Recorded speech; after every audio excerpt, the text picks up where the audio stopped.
If you found out that your doctor didn't believe that you had organs or bones, you would probably stop going to them pretty quickly.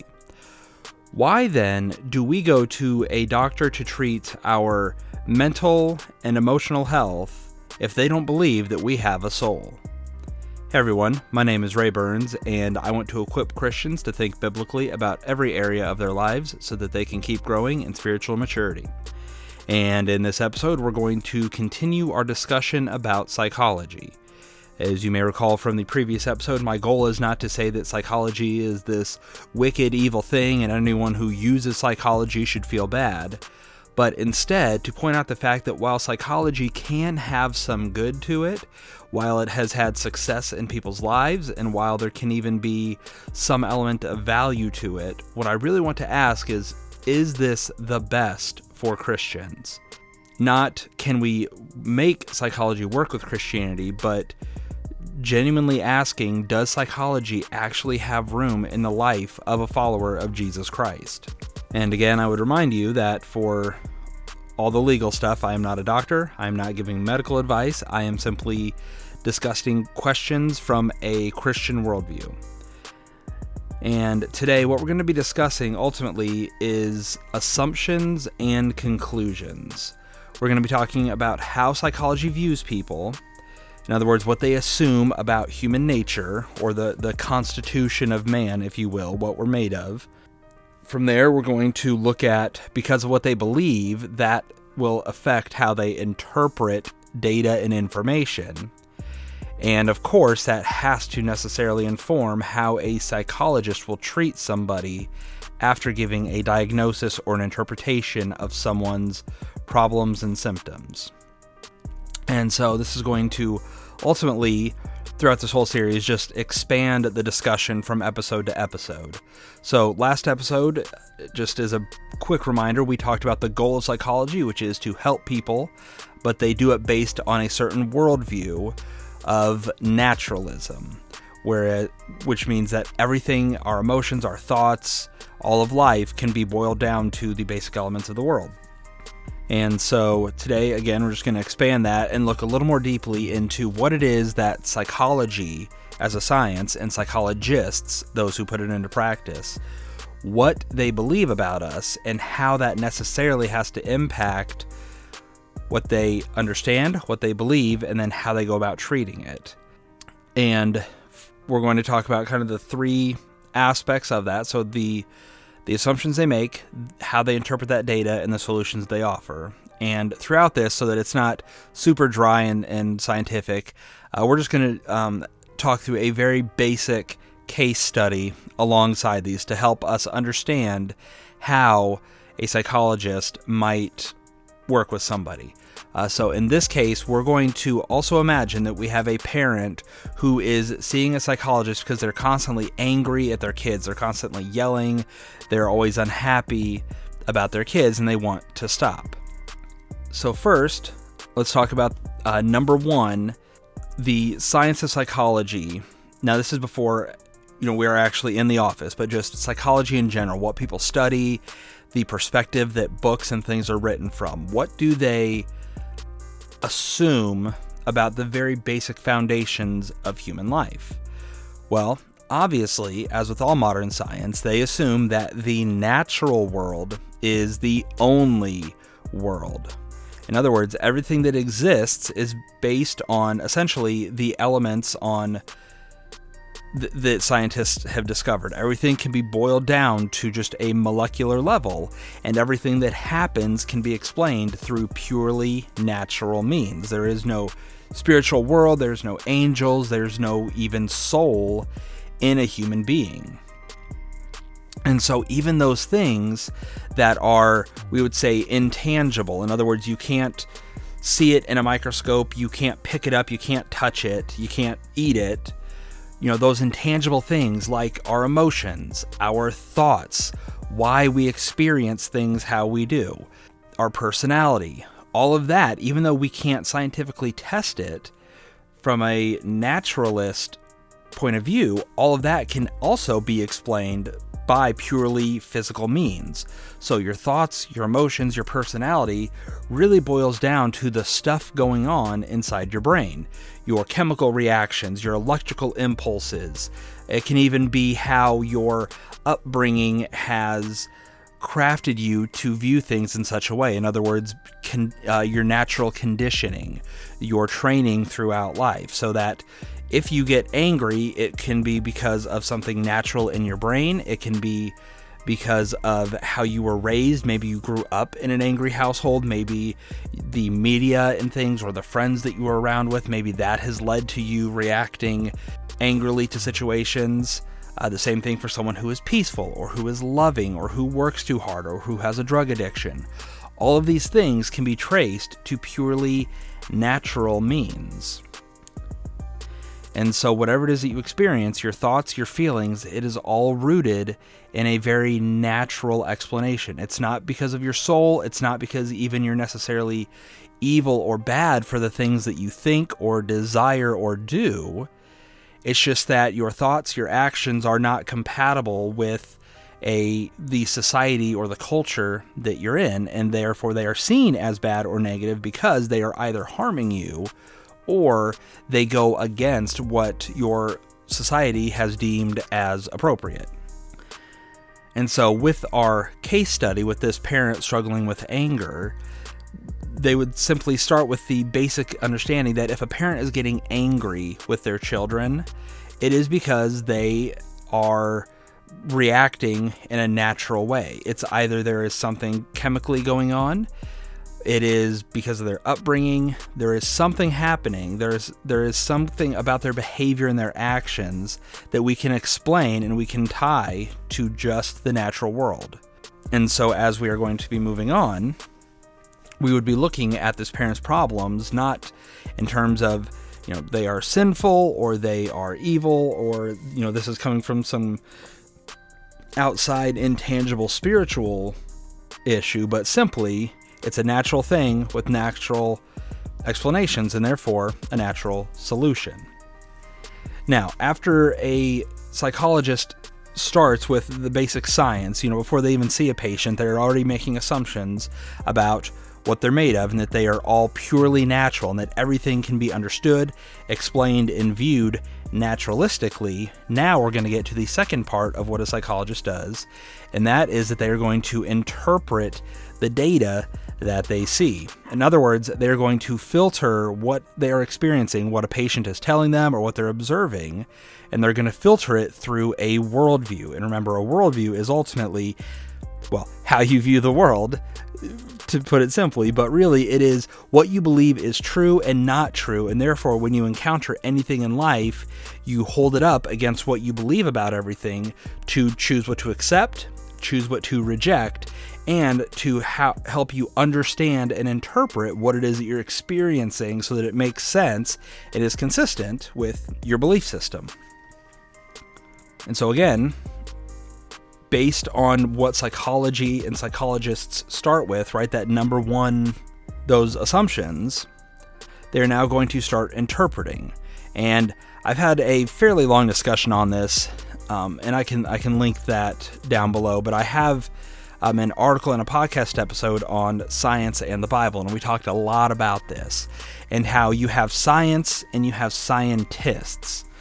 And the reality is that science and even psychology is about looking at data. It's about trying to basically just measure, what is happening, what is someone experiencing, what can I observe? But then it is the role of the human being to interpret what is happening. So a scientist looks at data and then they interpret why something is happening. And a psychologist is going to do the same thing. They're going to observe someone's thoughts, their behaviors, their behavior patterns, things like that. And they're going to use their worldview, their understanding, their basic assumptions about reality to interpret and tell us why someone is experiencing these things, why they feel this way. And ultimately, one of the things that people love about psychology is that it helps someone identify why they are the way they are. And all of this is done not through hard data, but an interpretation of data. So someone who is depressed, a psychologist is going to interpret for them based on their naturalistic beliefs why they're depressed or anxious, or why they self-harm, or why they work too hard or don't desire to work, or why they are, for our case, getting angry at their kids. And the thing that we need to really understand, especially about psychology, is that it is not an absolute thing, because psychology deals with things that are not truly testable. It has to simply look at things and analyze things and take large sets of data and information based on a lot of interviews and things like that from other human beings and try to find a commonality to understand and explain what is happening. But all the psychology is essentially based on assumptions and interpretation that says we see that, these kinds of people or these groups of people experience this. How can we explain what they're experiencing? How can we explain why they are the way they are? But this is a thing that, like I talked about last episode, it's a constant moving target. Psychologists will use what is called the DSM, basically manual, to help explain human behavior, and we are currently on our 5th edition of it. And why that keeps updating is that as psychologists keep analyzing data and interpreting things and filtering it through their worldview, they are either discovering things or they are changing what they thought was true. Now, let me just give you a relevant example of this. So with the DSM-4, so the previous edition, it had something in it called gender identity disorder. In other words, someone would be mentally unwell and think that although they were biologically male, they would believe that they were truly female. They were a woman trapped in a man's body, if you will, or vice versa. They were a man trapped in a woman's body, and they would desire to act out as the gender that they felt they were, even though it was opposite of what they biologically were. Now, with the DSM-5, that is no longer considered a disorder. It's still in there, but now it's called a term that we are all familiar with today, I assume, gender dysphoria, where it's not a mental health issue. You are not broken. You are not damaged for feeling that way. Gender dysphoria simply explains, here is what a person is experiencing. Now, what happened here? Well, they removed the negative attachment of the term disorder, because a disorder implies that someone has a something that is not properly aligned. There is a problem. And so DSM-4 would say that someone was mentally unwell. They were experiencing a disorder in their mind that needed to be fixed. Well, that wasn't culturally relevant. That wasn't tolerant. That wasn't maybe loving. And so with the DSM-5, they have now said that's not a problem. It's not something that needs to be fixed. Now we call it gender dysphoria to simply explain what a person is feeling. And this is now consistent with a more progressive worldview. And so the goal then of gender dysphoria versus gender identity disorder is, with the disorder, you would try to snap them back to reality and get them to accept that they are the gender that they are. Whereas with gender dysphoria, you try to help them cope with how they feel, help them accept who they are, or even help them to transition into the gender that they believe they are, whether through their actions, how they dress, or maybe even through surgery, and helping them through that so that they can achieve the results they want of being happy with their lives. So all of this boils down to simply explaining the data that they are encountering. So a psychologist will take what they see, they'll run it through their filter of naturalism, and as we see with something like gender dysphoria, this worldview will change and shift along with the culture to be more tolerant of what is more acceptable, and they will make sure that they are viewing and explaining their data in a way that is consistent with their worldview. Again, keeping in mind, this is not a hard science, but instead it is a science that is informed by culture and modern beliefs. And so whatever diagnosis a psychologist gives you, whatever they say is wrong with you or help you explain why you're feeling what you're feeling, ultimately it boils down to them saying, because you are a natural creature living in the modern context that we're in, we're going to explain it in a way that is just very consistent with our culture. So let's take our case study of the parent yelling at their child. The interpretations for this are going to be varied, but remember, everything that this parent is experiencing is because they are natural creatures, and so we need to figure out, why is this natural creature experiencing things because of natural causes that results in them yelling at their children? And so the explanations can be varied. Again, maybe it was their upbringing. Maybe they lack impulse control, whether it is because they emotionally lack it, because they don't know how to modify their behavior properly, or maybe it's because biologically they are missing something in their brain, in their chemistry, that allows them to exercise self-control. Maybe they just have poor coping skills, so that when things like stress come up or things are not going how they want, or maybe there's external factors, something happening outside their kids, whether it's their work, their marriage, things like that, they don't know how to process it properly, and so they act out based on what they've always been trained to do. And so they are maybe untrained at responding properly to stress or anger or things like that. Or it could be any other biological problem, some form of chemical imbalance that is causing them to simply be this way. But whatever this parent is doing, ultimately they aren't bad because of it. They aren't doing it because they are bad people. They are just doing a bad thing. And so we are going to see that the problem is simply poor training, poor understanding, or poor biology that is leading to them yelling at their children. So, number 3, so after we have started with some basic assumptions about what people are made of, we then run that through our worldview to get an interpretation, an explanation of why people experience what they experience. Now we get to the third part of what psychology attempts to do, and that is to offer a solution or a treatment plan. But again, this has to be rooted in naturalism. And so what a psychologist ultimately is tied to doing is teaching people and equipping them to respond to a natural world as natural creatures. And this can take a few different tactics.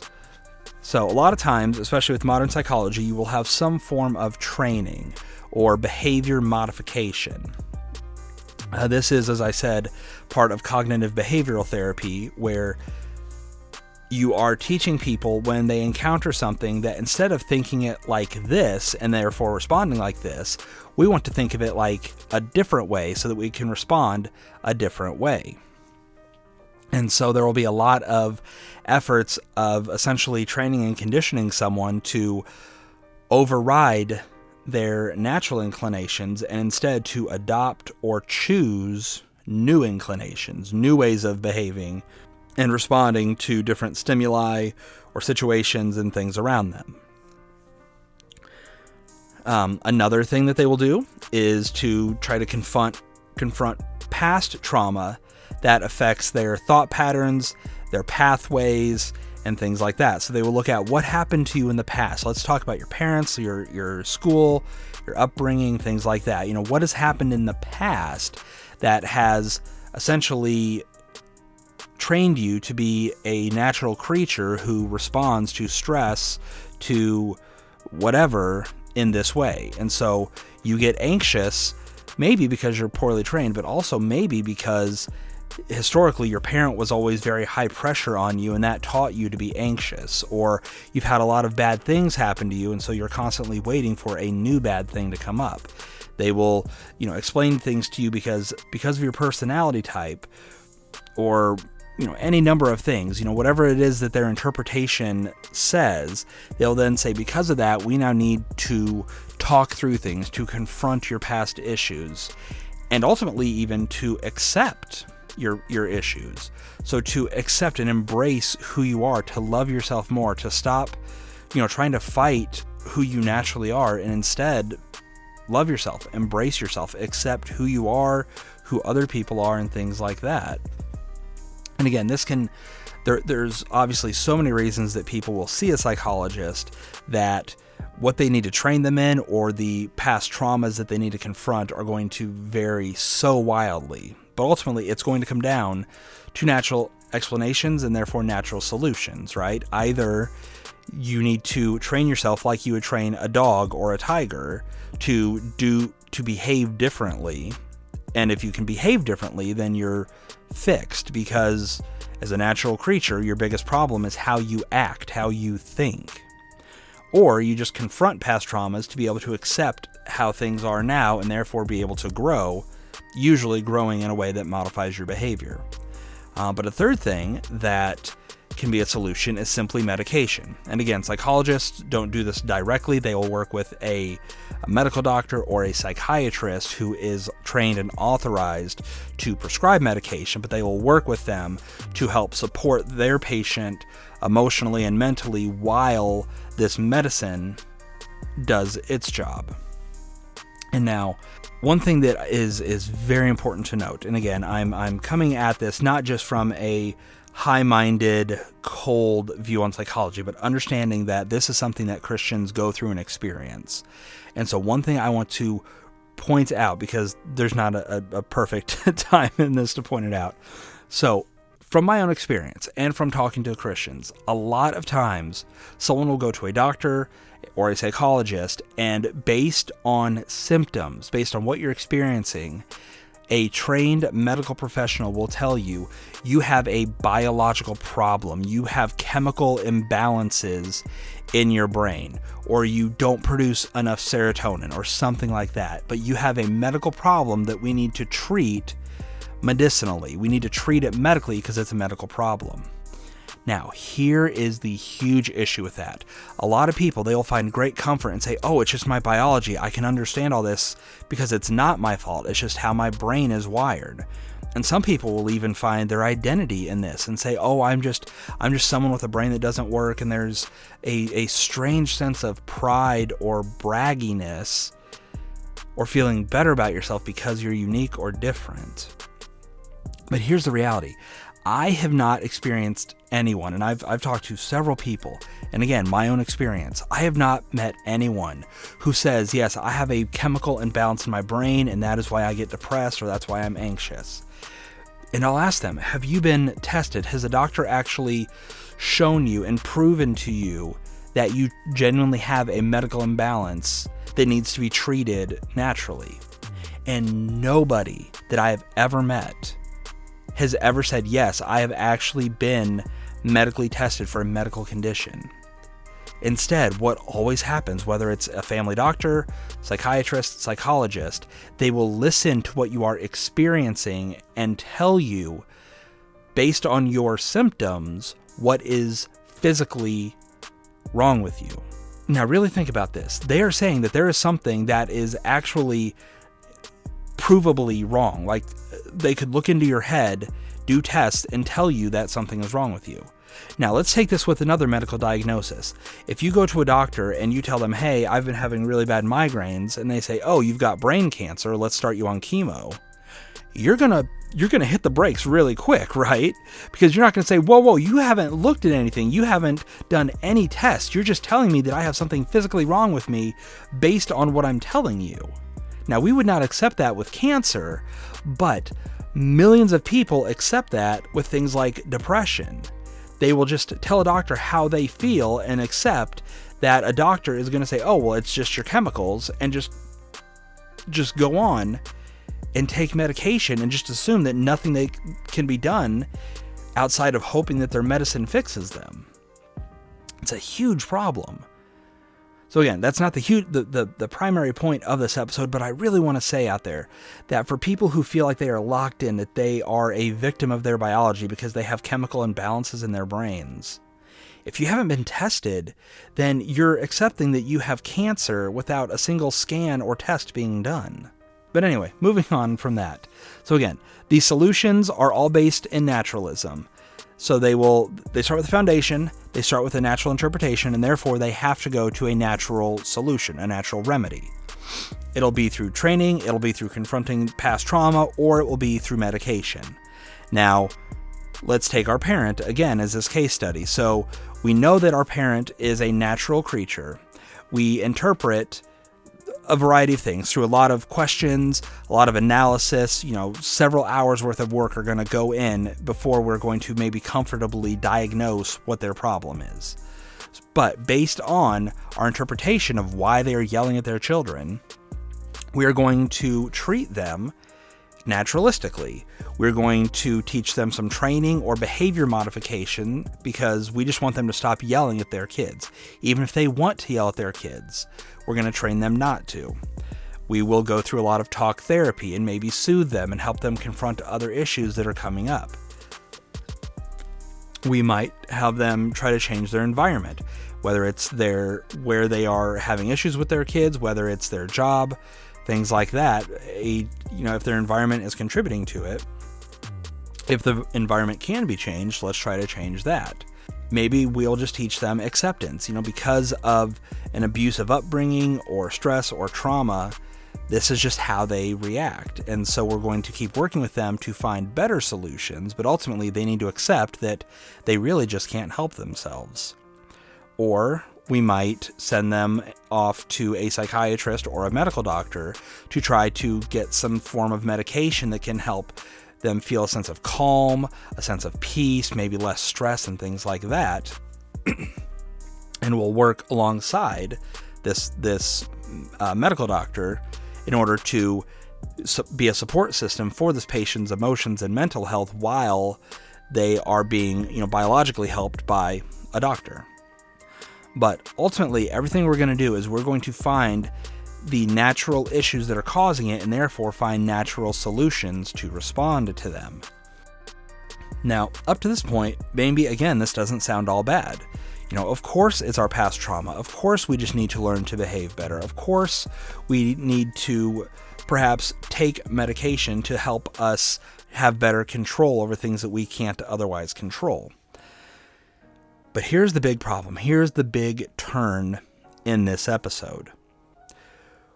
Within these 3 steps, our assumptions, our interpretations, and our solutions, where can we insert God into this as Christians? Assuming that we believe that we are spiritual creatures and therefore we have a spiritual component, and that we need to place our full reliance on Jesus Christ, and that every good thing comes from God, and therefore we need to turn to God when we're having issues.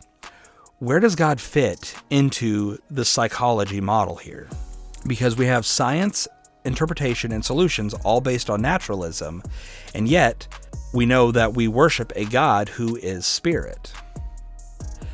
Now, a lot of people might say, we just need to assume that we are spiritual creatures, natural and spiritual, and therefore that's step 1, the science or the assumptions is where we need to insert God.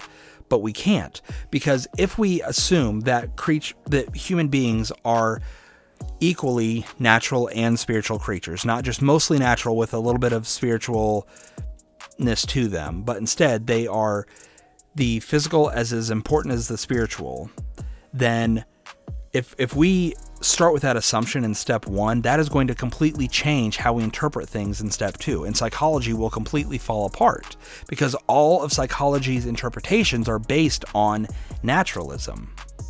Now, likewise, we also can't start by saying, humans are completely natural creatures, but we will interpret and diagnose them spiritually. We also can't do that because it is completely against our base assumptions.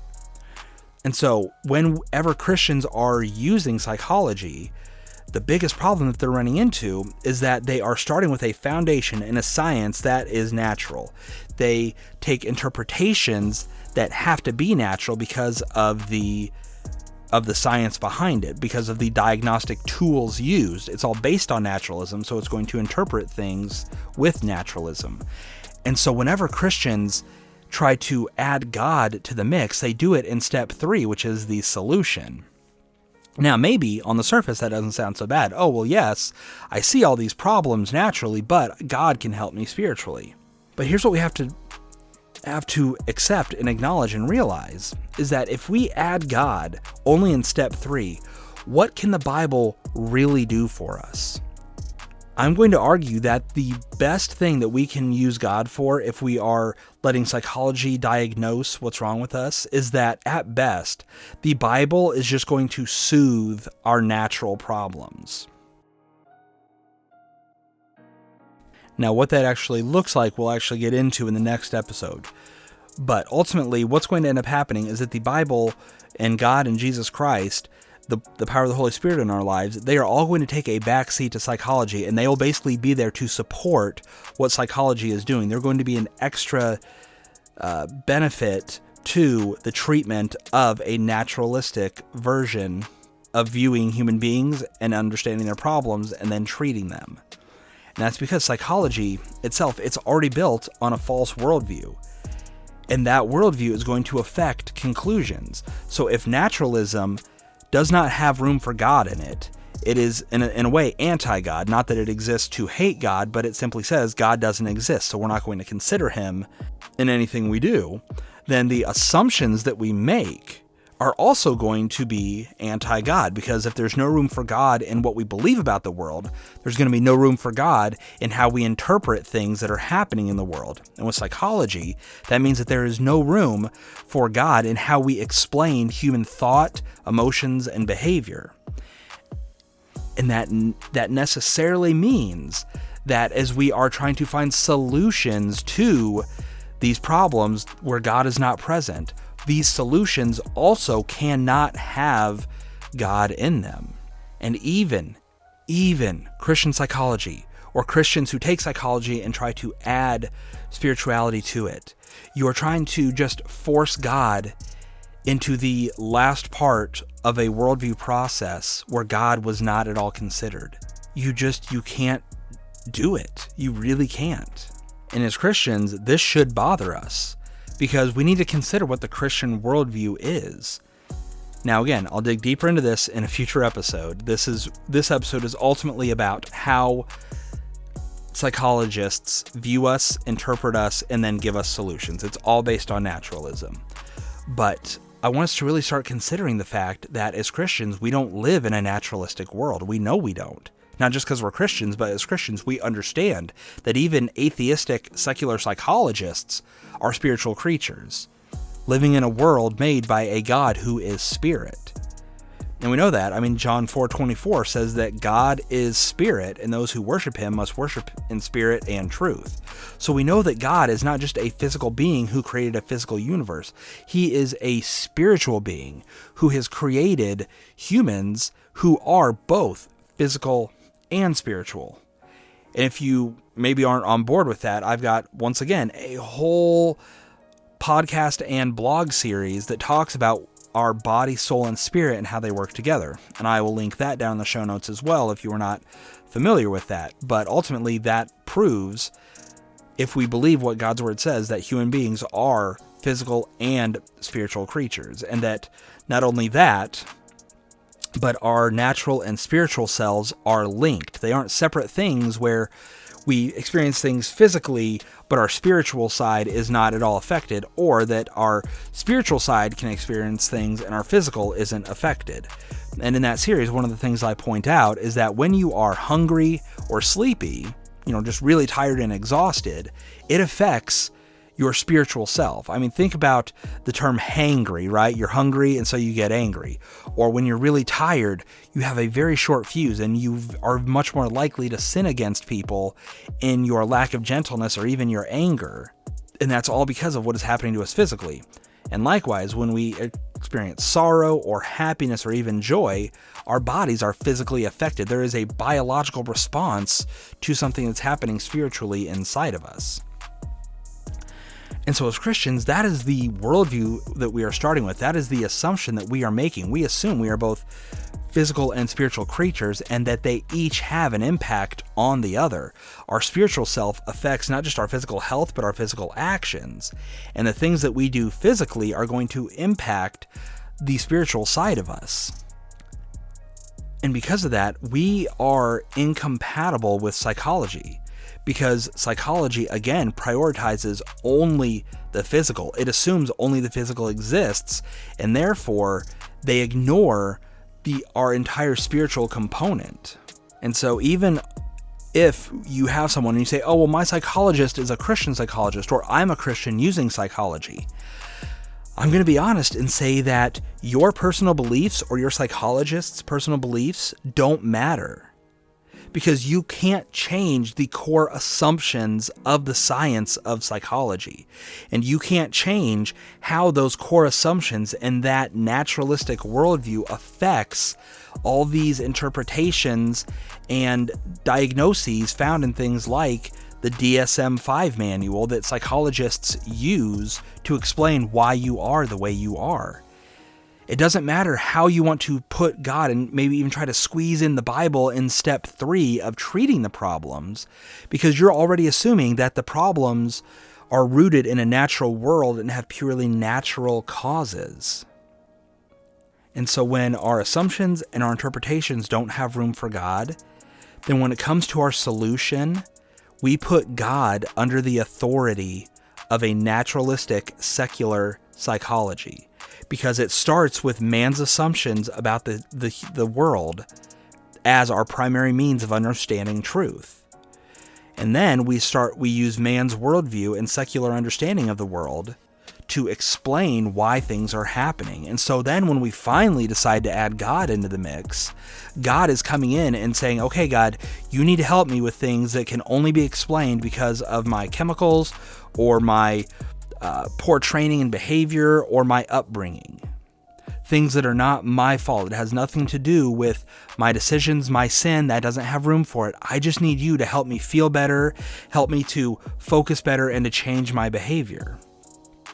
And so God has to help out psychology. God has to be under the authority and under the oversight of psychology, and he can only exist insofar as he is contributing to what psychology says we need. And so there's no room for our sin nature, and there is no focus on our soul. And so if we have a God who is spirit, and in his word we see the reality that we are spiritual creatures with spiritual sin issues, if we are completely ignoring that, what do we have left except for a God who is essentially just really nice mood music, or a form of meditation that makes us feel better, or inspirational quotes like we can see from Gandhi or from anyone? It's just that we use Bible verses in the same way as we might use inspirational quotes. This is the reality of a naturalistic psychology. Psychology starts with the assumption that we are natural, and everything that comes from that is rooted in naturalism. It is purely secular.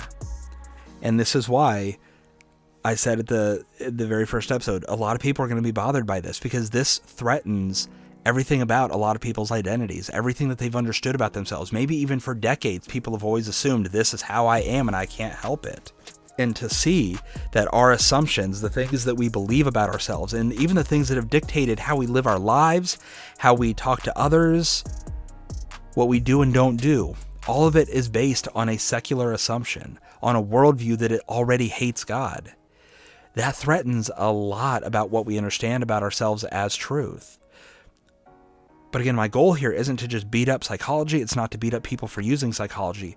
It's to point out the deep weaknesses that are present and inherent in psychology, and why, while it can help, while it can make people feel better now, it doesn't offer the solutions that we truly need. It can be good, but it is far away from being the best.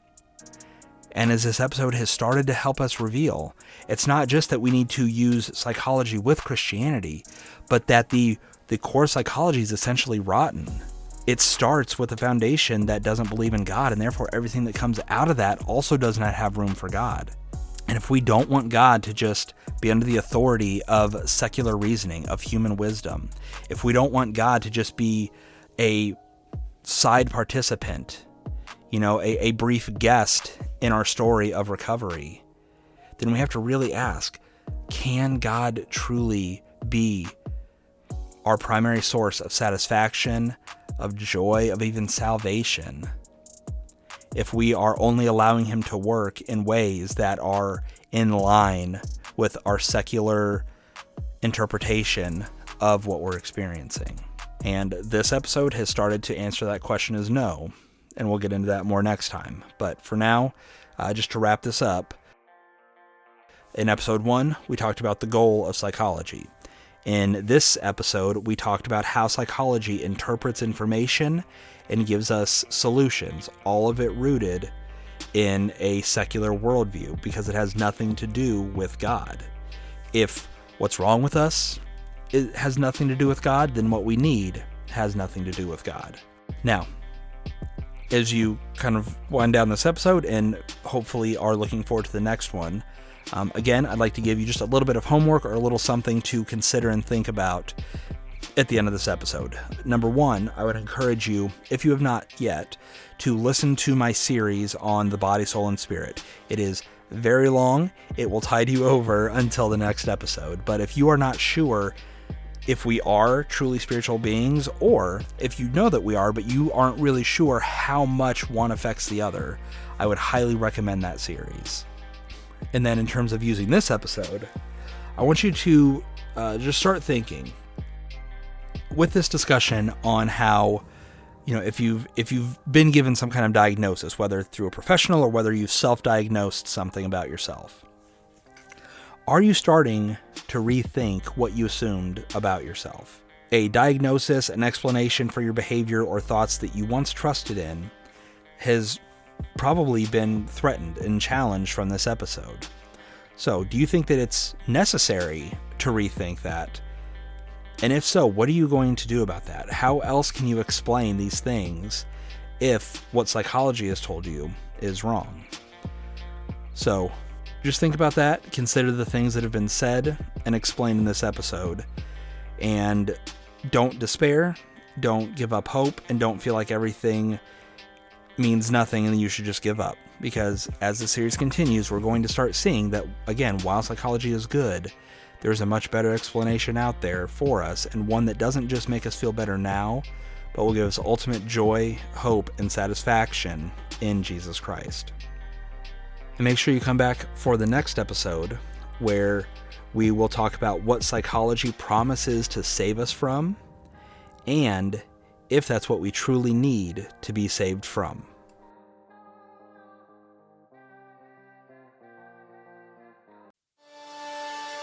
Thank you for listening to this episode of Onward in the Faith. Make sure you subscribe to the podcast and visit onwardinthefaith.com, where you can read hundreds of articles about every area of the Christian life. If this ministry is a blessing to you, there are 3 ways that you can support it. You can pray for Ray and Onward in the Faith itself. You can share this episode with others, or you can help with various expenses by visiting patreon.com/onwardinthefaith or following the link in the show notes. We hope this episode has encouraged you to keep moving onward in your faith towards maturity in Christ.